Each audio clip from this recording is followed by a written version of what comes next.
The PlayStation Portal has no official web browser support as of September 2025. It's designed exclusively for streaming PS5 games remotely. However, community-developed hidden tricks exist to enable browsing by sideloading unofficial apps. These methods are not supported by Sony and come with significant risks. These tricks exploit the portal's Android-based operating system by enabling developer mode and using ADB, Android Debug Bridge, to install browser APKs. Popular browsers like DuckDuckGo can be installed this way, but they often crash or fail due to hardware limitations. These methods void warranties, create instability, and pose security risks. Battery life drops significantly during browsing.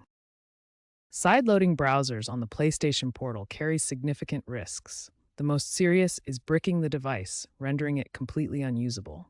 You could also expose it to malware and void your warranty entirely. Success rates are low, with many users experiencing crashes and instability.